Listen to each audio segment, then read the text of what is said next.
Was Star Wars Resistance Episode 5, The High Tower, the best episode yet? Well, I have a full review for you, but first I want to say I'm Mike and welcome you back to Star Wars Speculation, where we love serious speculation but don't take it too seriously.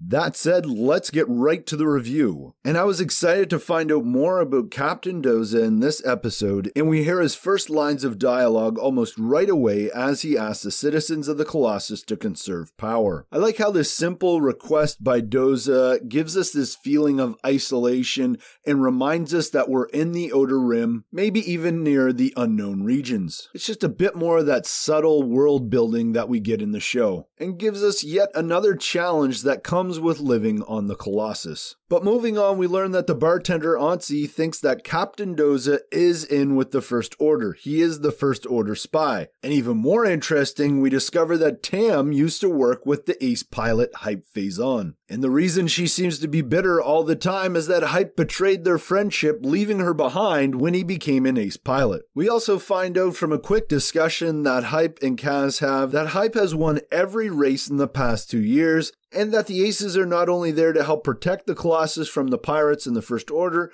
but they also escort important deliveries, and in this episode we see Freya, Griff, and Bokeh Evil doing just that. I thought it was funny that the fueling ship that they escorted was a TY-700, which seems awfully similar to the YT-1300, which is the type of ship the Millennium Falcon is, of course. And I must admit, I was completely surprised to see Von Reg and the stormtroopers disembark from the fueler. Seeing Neeku run down to the First Order troopers and ask why they've come to Colossus, it was silly, though I did really like the bit where Tam was bad-mouthing Hype Fazon as he's walking up behind her. That comedy worked for me. But moving on, I was surprised again that Hype invites Kaz and Tam up to the tower.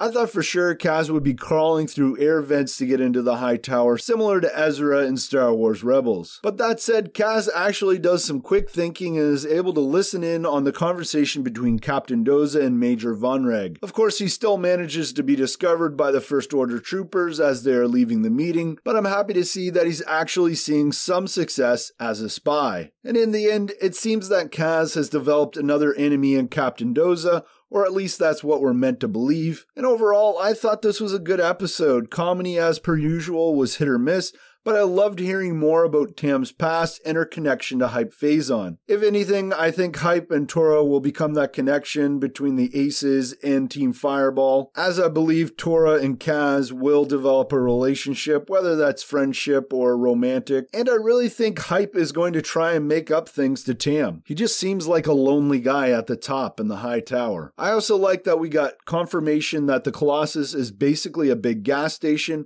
I thought it might actually be the Star Wars version of an oil rig sucking up oil from the ocean floor. A couple Easter eggs I managed to catch is the Mandalorian helmet that Aunt Z has as part of her collection at the cantina, and what looks like Sabine's Rebel Phoenix in Torra's room in the high tower. Thanks to JJ for helping me find that one. But that's all I got for you guys today. Remember to use the Force within you to make the Star Wars community a better place by sharing your theories and speculation, and you can do that by answering the question of the day. And today, I'm wondering, why don't these Aces leave the platform and go elsewhere to do races? We know from the Bloodline novel that racing in the Outer Rim is definitely a thing, and Han Solo was part of all that. So let me know in the comments below what you think, and as always, thank you for watching Star Wars Speculation, and may the Force be with you.